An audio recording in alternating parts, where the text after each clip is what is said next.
Okay. How do you know you heard God? I just know. How do you know the word that you released was in the right timing? I just feel like I heard the Lord said it just now, and I just got up and I said it. So that means you need to be taught the timing of God, because not everything God speaks to you is a word that He wants you to give to somebody. And so when He gives you a word, sometimes He wants you to apply that word to your first mandate. What was your first mandate as a prophet? What? Intercession. And so He will give you something, Taylor, to become a prophetic intercessor.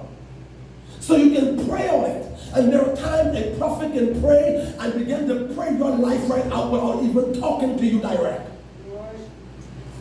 And so most of the time, whenever you have a prophet pray for you, go to God, without you telling them anything, they say, listen, can I pray with you? And when they begin to pray, they pray the whole story of your life. And while you're out there praying, you're crying and weeping because you're trying to figure out, how did you know everything I'm dealing with? Because they are prophetic interceptors. They pray from the mind of God. And the Bible said these kinds are types of, they come with what, moanings and groanings and sounds that cannot be uttered. And so sometimes the prophetic takes you to a place of mourning and moaning before God that cannot be understood. Amen? And so here it is now.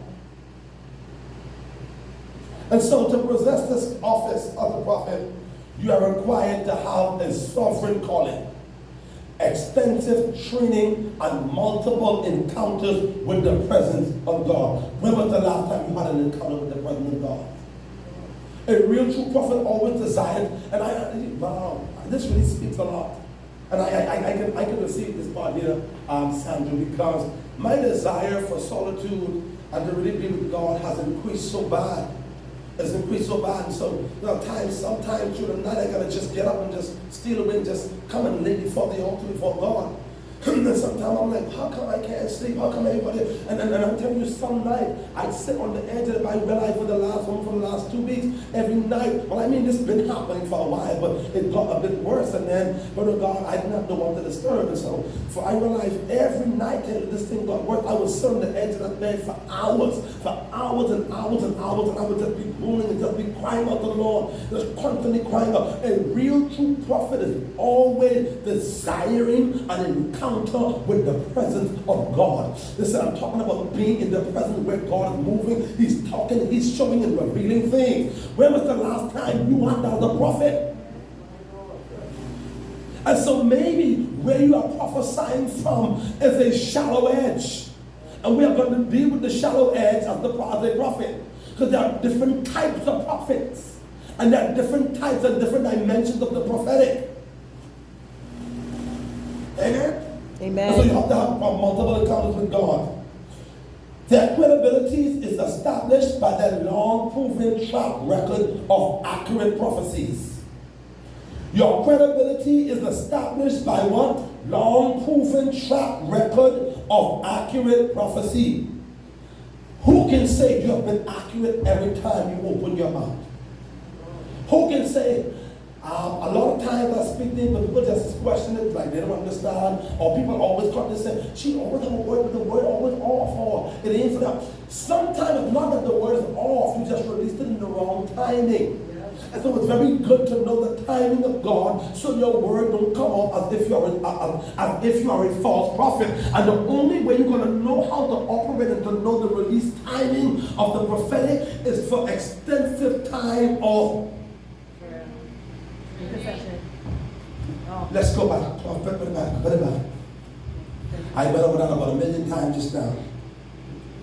Extensive training. People ain't into that. People do not want teaching. The church don't want teaching. As far as you're concerned, the prophet just tell me I'm a prophet. I'm going to open up a prophetic ministry tomorrow. And don't miss and go home and have a demonic dream.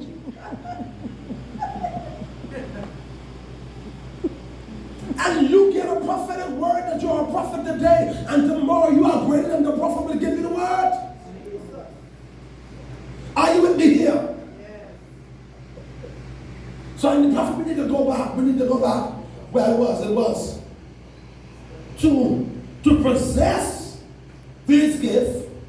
One is required to what? Have a sovereign calling, extensive training, and multiple encounters with the presence of God. multiple encounters. You can have one encounter with God and become great. The encounter you will need Jill to come to the next place. You will need multiple encounters. You will need to possess and to become territorial over the atmosphere of your mind. Amen. And this is why a real true prophet can't go anywhere, because we are always discerning and picking up the atmosphere. The life of a prophet is a prison. And if you are not ready for this imprisonment, then you better be careful what you're asking for, or be careful what you're calling yourself. And so I understand why my life is not normal. All my life I was trying to figure out why I can't fit in.